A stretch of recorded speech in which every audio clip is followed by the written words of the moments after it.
CM ने लिखा, मैं सभी पुलिसकर्मियों को बधाई देते हुए कामना करता हूं कि वो अपने परिवार को पूरा समय दे। आप सभी को भरोसा दिलाता हूं कि मेरे साथ आपके जीवन में आने वाला हर पल पहले से बेहतरीन होगा।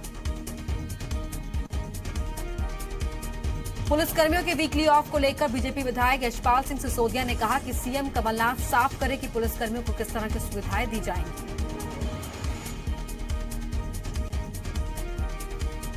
उन्होंने कहा कि 2017 में पुलिसकर्मियों के तनाव में रहने और छुट्टियों का मामला वो विधानसभा में उठा चुके हैं, जिस पर तत्कालीन गृह मंत्री भूपेंद्र सिंह ने कहा था कि पुलिसकर्मी पहले ही छुट्टियों का लाभ ले रहे हैं।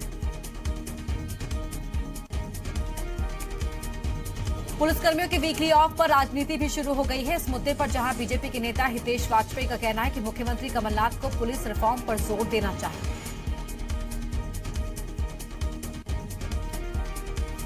पुलिसकर्मियों को वीकली ऑफ के मामले में एमपी सरकार में मंत्री पीसी शर्मा का कहना है कि पुलिसकर्मियों और उनके परिवारों को राहत मिलेगी।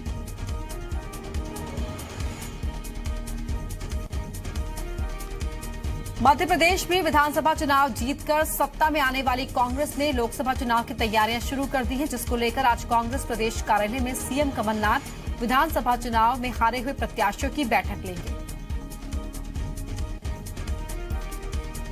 सीएम कमलनाथ प्रत्याशियों से हार का कारण जानकर उन्हें दूर करके लोकसभा चुनाव में जीत की रणनीति बनाएंगे। सीएम कमलनाथ कांग्रेस की कमजोरियों को दूर करने में जुटे हुए हैं, जिसको लेकर आज हारे हुए प्रत्याशियों की बैठक बुलाई गई है।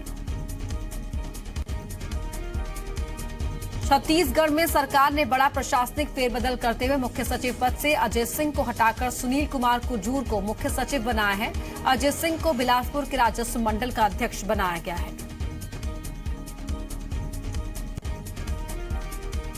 नए मुख्य सचिव सुनील कुमार कुजूर छत्तीसगढ़ के पहले आदिवासी मुख्य सचिव होंगे, जो 1986 बैच के आईएएस अधिकारी हैं। सुनील कुजूर अब तक कृषि उत्पादन आयुक्त, कृषि एवं जैव प्रौद्योगिकी के साथ साथ वाणिज्य एवं उद्योग की जिम्मेदारी संभाल रहे थे। कुजूर 2013 के विधानसभा चुनाव में मुख्य निर्वाचन पदाधिकारी भी रह चुके हैं। एसीएस अमिताभ जैन को उनके मौजूदा प्रभार के साथ साथ वाणिज्य एवं उद्योग विभाग का अतिरिक्त प्रभार दिया गया है।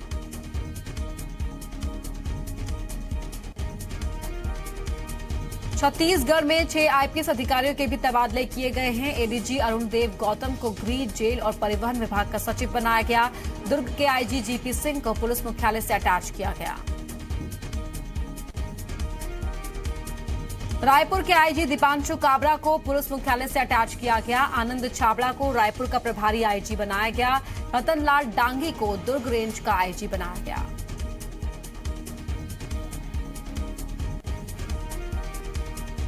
मध्य प्रदेश में 14 आईपीएस अधिकारियों के तबादले किए गए हैं। प्रदेश सरकार ने संजय राणा को एडीजी इंटेलिजेंस बनाया है, जबकि केएन तिवारी को अपराध प्रकोष्ठ में एडीजी पद की जिम्मेदारी दी गई है।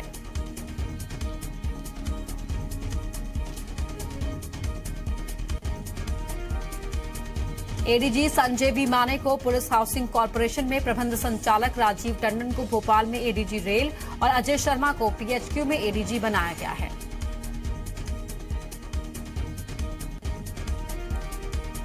प्रदेश सरकार ने विवेक शर्मा को गृह विभाग के सचिव पद से जबलपुर जोन में आईजी बनाया है, जबकि अनंत कुमार सिंह को जबलपुर जोन में आईजी पद से हटाकर पीएचक्यू में आईजी पद पर भेजा गया है। वंदे मातरम विवाद पर अब बीजेपी राष्ट्रीय अध्यक्ष अमित शाह भी हमलावर हो गए हैं। अमित शाह ने फेसबुक पर राहुल गांधी के नाम ओपन लेटर लिखा है। मध्य प्रदेश में कमलनाथ के निर्देश के बाद 1 जनवरी को वल्लभ भवन के बाहर वंदे मातरम गायन नहीं हुआ। नाराज बीजेपी कार्यकर्ताओं ने बुधवार को वल्लभ भवन पहुंचकर वंदे मातरम का गायन किया। बीजेपी ने कहा कि सालों से चली आ रही परंपरा को बंद करना प्रदेश का दुर्भाग्य है। वंदे मातरम के गायन के समय बड़ी संख्या में बीजेपी नेता और कार्यकर्ता इकट्ठा हुए।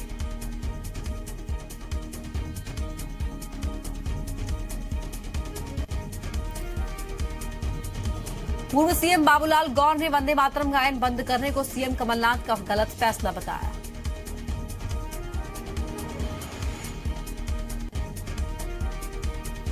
बाबूलाल गौर ने कहा, मैं सीएम और मुख्य सचिव से बात करूंगा। वंदे मातरम से राष्ट्रभक्ति की प्रेरणा मिलती है, ये एक अच्छी परंपरा थी, इसे बंद नहीं करना चाहिए था। कांग्रेस के वंदे मातरम की परंपरा खत्म करने पर बीजेपी के राष्ट्रीय महासचिव कैलाश विजयवर्गीय ने कहा कि सरकार किसी परंपरा को बंद करती है तो तर्कपूर्ण जवाब देना चाहिए।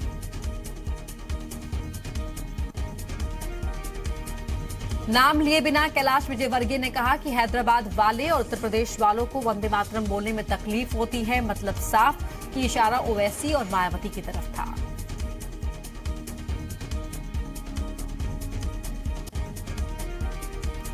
कमलनाथ सरकार ने मीसाबंदियों को प्रदेश सरकार की तरफ से दी जाने वाली पेंशन पर रोक लगा दी है। हालांकि इस रोक के साथ ये भी कहा गया कि सरकार लोकतंत्र सेनानियों का सत्यापन करके उन्हें दी जाने वाली सम्मान निधि की प्रक्रिया दोबारा शुरू करेगी। सरकार की तरफ से दिए गए आदेश में लिखा है कि लोकतंत्र सेनानियों का भौतिक सत्यापन करना आवश्यक है, इसलिए जब तक भौतिक सत्यापन नहीं होगा तब तक पेंशन भुगतान पर रोक रहेगी।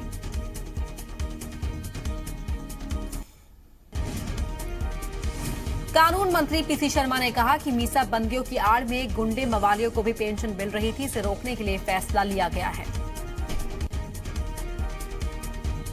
समाजवादी नेता और मीसाबंदी रघु ठाकुर ने कांग्रेस सरकार के निर्णय को सही ठहराते हुए इसे समयानुकूल बताया। कहा कि अगर किसी को गलत पेंशन मिल रही है उसे बंद होना चाहिए।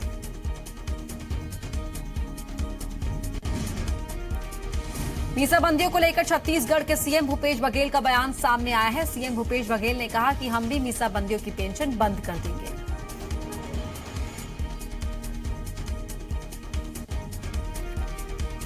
छत्तीसगढ़ के वरिष्ठ कांग्रेसी नेता और विधायक सत्यनारायण शर्मा मीसाबंदियों के मामले में कहा कि सीएम भूपेश बघेल सारे हालात से वाकिफ हैं, गुण दोष के आधार पर इस मामले में जल्द फैसला लेंगे।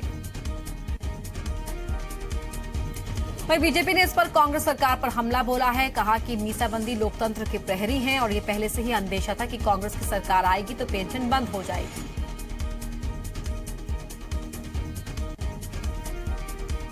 झीरम हमले की जांच के लिए छत्तीसगढ़ सरकार ने एसआईटी बनाई है। बस्तर आईजी विवेकानंद सिन्हा को एसआईटी का प्रभारी बनाया गया है। एसआईटी में 10 पुलिस अधिकारी और एक्सपर्ट शामिल किए गए हैं।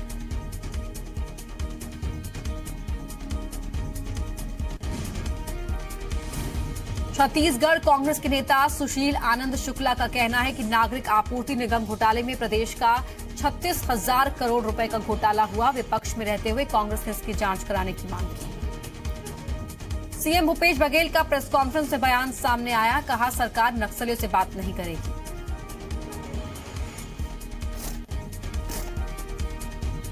सीएम ने जगदलपुर में प्रेस कॉन्फ्रेंस में कहा कि कांग्रेस की सरकार उद्यानिकी और चरवाहों को मानदेय के साथ गोबर गैस को बढ़ावा देने पर भी फोकस करेगी।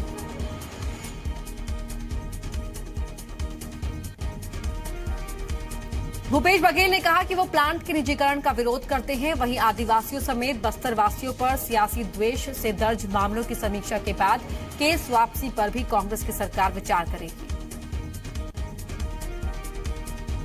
कोंडागांव पहुंचे सीएम भूपेश बघेल का जोरदार स्वागत किया गया। हेलीपैड से आम सभा तक हजारों बाइक रैली के जरिए रोड शो किया गया। आदिवासी समाज ने स्वागत में नाचा नृत्य पेश किया।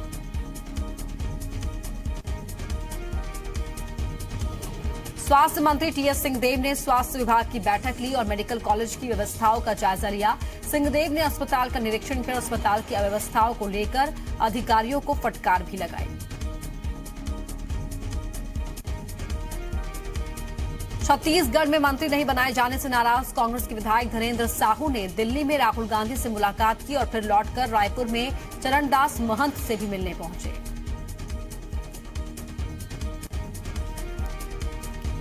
बिलासपुर विधायक शैलेश पांडे का आरोप है कि पिछले 10 दिनों से बंगला आवंटित करने के लिए संभाग आयुक्त टीसी महावर को आवेदन दिया है, इसके बाद भी मुझे बंगला नहीं दिया जा रहा है। छत्तीसगढ़ के उच्च शिक्षा मंत्री उमेश पटेल ने कहा कि प्रदेश में कई कॉलेजों को मॉडल कॉलेज बनाकर मानक स्थापित करने पर जोर दिया जा रहा है। प्रदेश में बड़े पैमाने पर चल रहे कौशल विकास केंद्रों की निगरानी की जाएगी।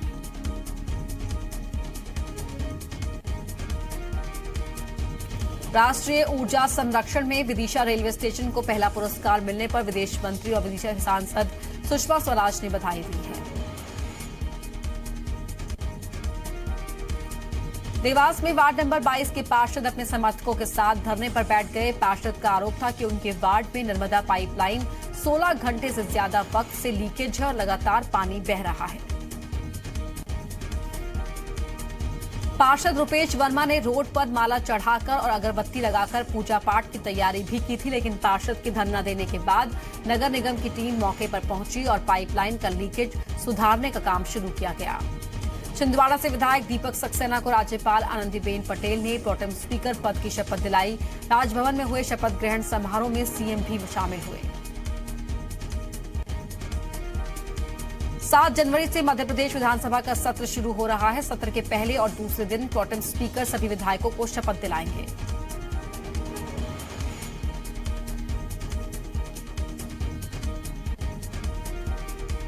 कोरबा में राजस्व एवं आपदा प्रबंधन मंत्री जयसिंह अग्रवाल ने जिले के अधिकारियों के साथ बैठक की। बैठक में मंत्री ने सभी अधिकारियों को बिजली, पानी, सड़क और प्रदूषण जैसे बुनियादी सुविधाओं को दुरुस्त करने के निर्देश दिए। कोरबा के अलग अलग छात्रावासों में सेवाएं दे रही नगर सैनिक महिलाओं ने राजस्व मंत्री के सामने अपनी शिकायतें रखी। कलेक्ट्रेट परिसर में अफसरों की बैठक लेने आए थे राजस्व मंत्री। इंदौर में स्वास्थ्य मंत्री तुलसी सिलावट का आशा कार्यकर्ताओं ने घेराव किया। मानदेय बढ़ाने की मांग को लेकर यह घेराव किया गया। कांग्रेस ने वचन पत्र में आशा कार्यकर्ताओं से मानदेय बढ़ाने का वादा किया था। पारुलेकर की पार्थिव देह जैसे उनके गृहनिवास माहितपुर लाई गई। पूरा शहर गमगीन हो गया। सभी ने नम आंखों से उन्हें श्रद्धांजलि दी। उनकी भतीजियों ने उन्हें कंधा दिया और उन्होंने उनका अंतिम संस्कार भी किया।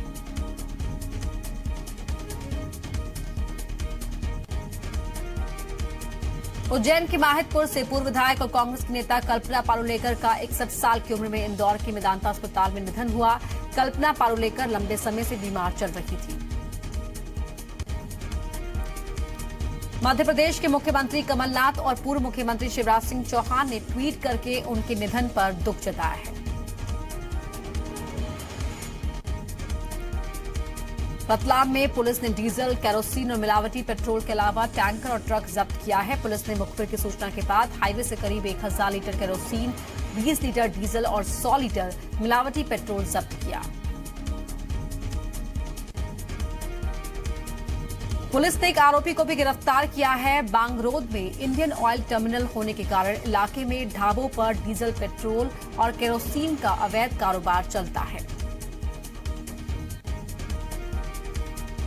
ग्वालियर में हथियारों के तस्कर को क्राइम ब्रांच पुलिस ने अरेस्ट किया है। आरोपी के पास से 32 बोर की 5 पिस्टल और जिंदा कारतूस बरामद किए गए हैं। पुलिस ने मुखबिर से मिली सूचना के आधार पर कार्रवाई की। छतरपुर जिला प्रशासन ने रेत का परिवहन करने वाले माफियाओं के खिलाफ कार्रवाई करते हुए 5 ट्रैक्टरों को जब्त किया है। अचानक हुई इस कार्रवाई से रेत माफियाओं में हड़कंप मच गया।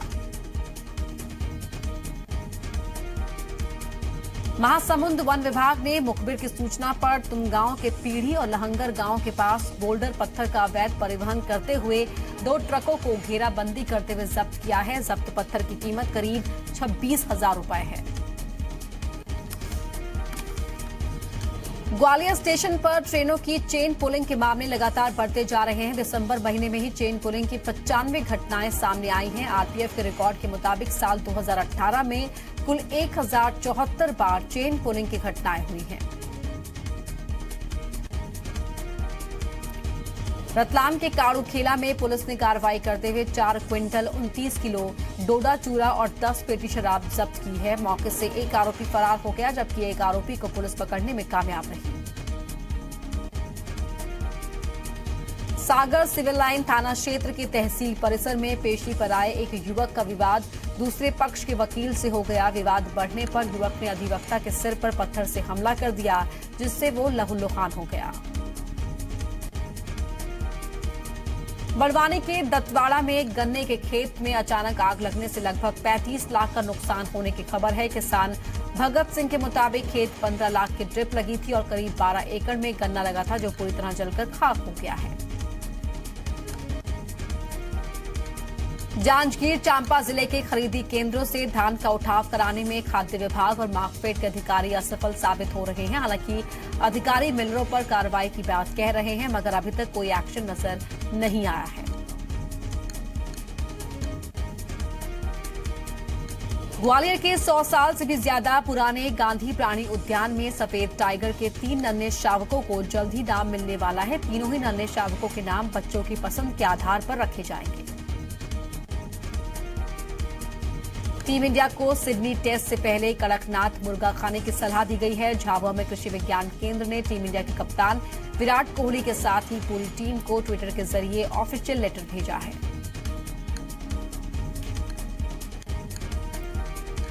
केंद्र की ओर से किए गए ट्वीट में लिखा गया है कि कुछ खिलाड़ी फैट की वजह से चिकन खाने से इनकार कर चुके हैं, जबकि कड़कनाथ मुर्गा स्वादिष्ट होने के साथ ही पौष्टिक होता है। इसमें प्रोटीन की अधिकता और फैट की कमी होती है। दुर्ग विज्ञान केंद्र की छात्राओं ने कैंडल मार्च निकालकर सभी को नववर्ष की शुभकामनाएं दी। 392 छात्राओं ने अपने स्टाफ के साथ विश्व शांति, सद्भावना और शिक्षा का संदेश दिया। ग्वालियर अंचल वासियों को जल्द ही सुपर स्पेशलिटी हॉस्पिटल की सौगात मिलने जा रही है। अप्रैल महीने में इसका शुभारंभ हो जाएगा।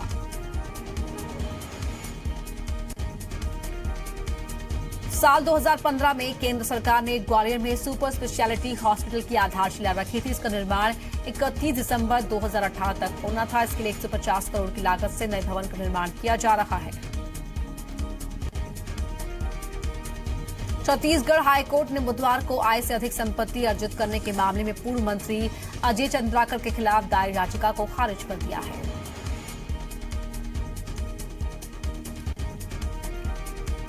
कृष्ण कुमार साहू और मनजीत कौर बल ने याचिका दायर की थी। इससे पहले भी एक बार हाईकोर्ट इस याचिका को खारिज कर चुका है। याचिका में कहा गया था कि अजय चंद्राकर ने अपने पद पर रहते हुए आय से अधिक संपत्ति अर्जित की है। जेपी पावर थर्मल प्लांट बीना में दर्जनों किसान प्लांट के विरोध में प्रोटेस्ट कर रहे हैं। किसान अधिगृहित की गई जमीनों को वापस करने की मांग कर रहे हैं। किसान उनके बच्चों को भी स्थायी रोजगार देने की मांग कर रहे हैं। किसानों ने प्रधानमंत्री के नाम एसडीएम को ज्ञापन सौंपा। ग्वालियर के संघ कार्यालय के विवेकानंद सभागार में राष्ट्रीय स्वयंसेवक संघ के द्वारा अब तक किए गए कार्यों को लेकर 6 खंडों की एक पुस्तक का विमोचन किया गया। आरएसएस को लेकर लोगों के मन की भ्रांतियां दूर करने में ये पुस्तकों का संग्रह सहायक होगा।